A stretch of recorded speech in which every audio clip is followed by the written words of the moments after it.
हमारी शादी अचानक से टूट गई। हमारी शादी अचानक से टूट गई। आएंगे 10 लाख और चाहिए। आप जबरदस्ती शादी करेंगे तो आपकी बच्ची की कोई गारंटी नहीं। दहेज प्रथा खत्म करने के लिए सरकारों ने कई सारे कानून बना लिए, कई सारी संस्थाओं ने जी जान लगा दी, लेकिन समाज से दहेज प्रथा खत्म नहीं कर पाए।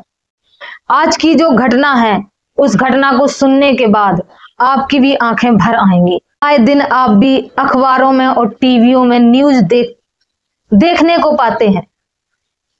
कहीं बेटियों को दहेज के लिए जला दिया जाता है, कहीं बेटियों को दहेज के लिए मार दिया जाता है। लेकिन आज की घटना में दहेज के लिए एक बेटी को सरेआम बेइज्जत कर दिया।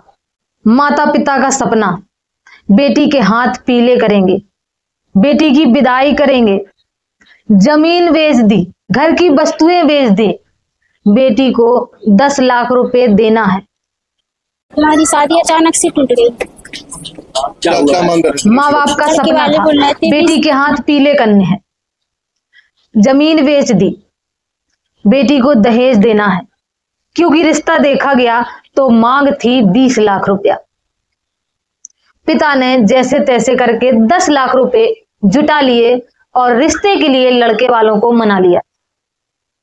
बारात भी आई, बेटी को मेहंदी लगी, हल्दी चढ़ी, बेटी दुल्हन बनी।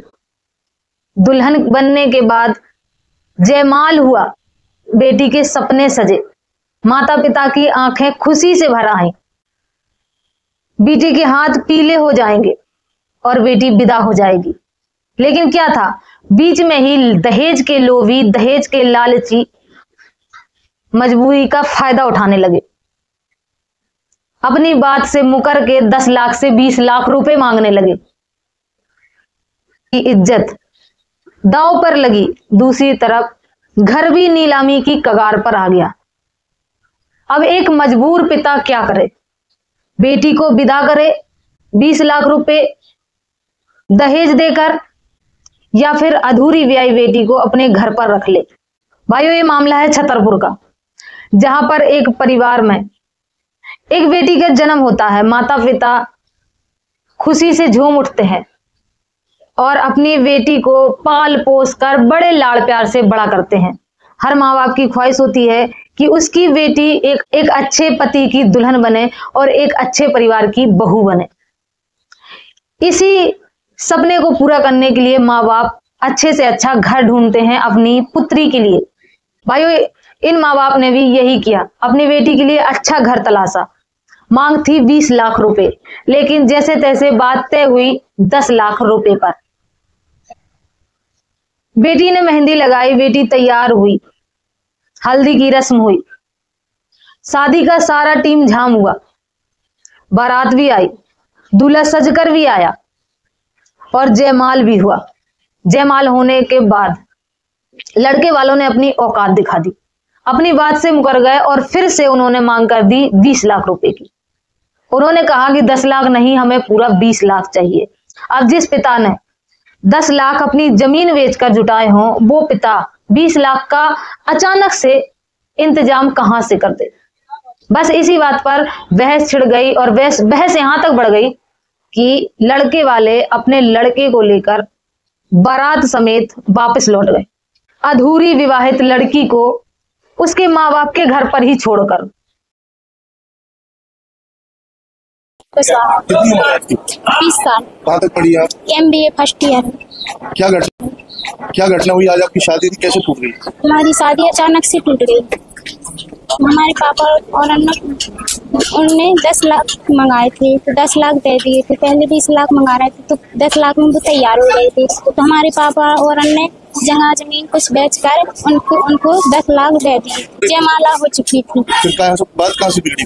फिर चढ़ाए में उनने कुछ नहीं चढ़ाया और बोले कुछ नहीं चढ़ाएंगे, 10 लाख और चाहिए तब चढ़ाएंगे, और आप जबरदस्ती शादी करेंगे तो आपकी बच्ची की कोई गारंटी नहीं। तो तेरे नहीं लिए? नहीं। तो लड़के के पिता लड़के को लेकर चले गए? कहाँ से बारात आई थी? कहाँ से आई थी? यही छतरपुर देरी रोड से। शादी में कितना खर्चा? 10 लाख 11 लाख हो चुका है। 6 लाख नगद दिए थे, 2.5 लाख का दहेज और बाकी का जो नैंग थे वो भी दे चुके थे। माँ का रो रो के बुरा हाल हुआ, पिता की हालत खराब हुई और मोहल्ले में रिश्तेदारों में चर्चा का विषय बना। बेटी की सहमी हुई, मुंह से आवाज नहीं निकल रही। क्या कहें, क्या कहेंगे जमाने वालों से। भाइयों अब आप ही सोचिए कि इस घटना से क्या संदेश जाता है समाज में। ऐसी घटना से ही भ्रूण हत्या बढ़ जाती है समाज के अंदर। लोग इसी डर के मारे बेटियों को पैदा होते ही उनको मार देते हैं, या फिर पैदा होती हैं तो उनको कलंक समझा जाता है कि अब ये आ गई है तो इसको दहेज देना पड़ेगा, बेइज्जती सहनी पड़ेगी और लड़के वालों के आगे झुकना पड़ेगा, अपनी पगड़ी उनके जूतों पे रखनी पड़ेगी। सबसे पहले तो भाइयों ऐसे लोगों पे कड़ी कार्रवाई करनी चाहिए और इनको कड़ी से कड़ी सजा मिलनी चाहिए। और दूसरा सबसे बड़ा सवाल, क्या समाज को ऐसी घटनाओं से राहत दिलाने के लिए कोई रास्ता नहीं है? क्या समाज को वास्तव में दहेज मुक्त बनाने के लिए कोई ऐसा रास्ता नहीं है कि समाज को दहेज मुक्त पूरी तरीके से बना दिया जाए? तो भाई अगर आपके मन में भी ये सवाल है तो उसका जवाब है कि हाँ, आज समाज के अंदर एक सबसे बड़ा पंथ है जो इस दहेज रूपी राक्षस को लथेड़ लथेड़ के रगड़ रगड़ के नष्ट कर रहा है। और सबसे अधिक दहेज मुक्त विवाह वहीं पर हुए हैं।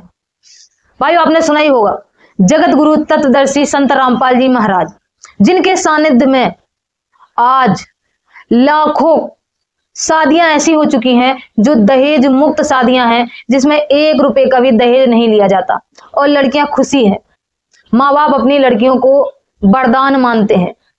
वही विवाह आज आप देख रहे हो, उस परमेश्वर की कृपा से परमात्मा ने हमारा ज्ञान हटा दिया। यहाँ पर बच्चों का विवाह करा दिया जाता है और 5-7 भगत उनके रिश्तेदार आते हैं, घर वाले, और यहाँ आश्रम में उनका 10 रुपए खर्च नहीं होता। सिंपल रोटी जो रोज हम बनाते हैं वही खाएंगे। ये ड्रामाबाजी हमने नहीं करनी। बच्चों का संयोग परमात्मा जोड़ता है। हमारे इस नाटकबाजी से विवाह नहीं होता। विवाह तो मालिक ने कर रखा होता है और वचन से बच्चे एक दूसरे से जोड़े जाते हैं। तो नहीं, यही कहना चाहती हूँ कि संत रामपाल जी महाराज का एक ही उद्देश्य है कि दहेज मुक्त भारत अपना। तो आप सभी संत रामपाल जी महाराज के सानिध्य में आकर अपनी शादी दहेज मुक्त करवाकर एक समाज को अनूठा उदाहरण पेश। भाई आज जगत गुरु तत्वदर्शी संत रामपाल जी महाराज के सानिध्य में लाखों ऐसी शादियां हैं, दहेज मुक्त विवाह हैं, जिनमें लड़कियां एकदम खुशी रहती हैं, किसी भी प्रकार की कोई भी तकलीफ उन्हें नहीं होती और ना ही उनके माता पिता को किसी प्रकार की कोई तकलीफ दी जाती है, ना ही उनसे दहेज की मांग की जाती है। भाइयों ऐसे विवाह जिसमें 1 रुपए भी दहेज नहीं लिया जाता, सिर्फ और सिर्फ लड़की की मांग होती है कि हमें सिर्फ अपनी पुत्री दे दो, बाकी और हमें कुछ भी नहीं चाहिए। भाइयों संत रामपाल जी महाराज के सानिध्य में आप देख सकते हैं, YouTube चैनल पर सर्च करके संत रामपाल जी महाराज रमणी विवाह या फिर संत रामपाल जी महाराज दहेज मुक्त विवाह, बस इतना सर्च करेंगे आप स्वयं पाएंगे कि आज भारत ही नहीं अभी तो अन्य देशों के अंदर भी इतने सारे लोग हैं जो दहेज मुक्त विवाह को अपना रहे हैं। बहुत से ऐसे लोग हैं जो पुलिस में थे या वकील थे या कोई भी उच्च से उच्च सरकारी जॉब कर रहे थे, जिनको दहेज में कारें मिल रही थी, 40 लाख रुपए मिल रहे थे, लेकिन उन्होंने उन पैसों को ठुकरा के संत रामपाल जी महाराज की शरण ग्रहण की और दहेज मुक्त विवाह किया। तो जैसा कि आपने बताया कि आपका एक गवर्नमेंट जॉब था, तो आपके लिए तो काफी सारे शादी के रिश्ते आए होंगे। जी गवर्नमेंट जॉब में मतलब इसके हिसाब से कभी 30 लाख कभी 40 लाख के हिसाब से आए थे, लेकिन वो संत रामपाल जी महाराज के वचनों से प्रभावित होकर रमणी विवाह में चुना है। तो आपने ये जो रमणी विवाह किया है, आपने किसी तरीके का, ये जो आपकी वाइफ है, इनसे किसी तरीके की कोई दहेज की मांग की है? मैंने कोई दहेज मांग नहीं। भाई जहां पर सरकारें फेल हो गई वहां पर संत रामपाल जी महाराज के द्वारा बनाया गया ये नियम आज इस तरीके से काम कर रहा है कि लोग दहेज लेना तो दूर की बात, दहेज की बात तक नहीं करते और इतने सहज तरीके से बेटियों का विवाह हो जाता है जो कि आपने कभी सोचा भी नहीं होगा।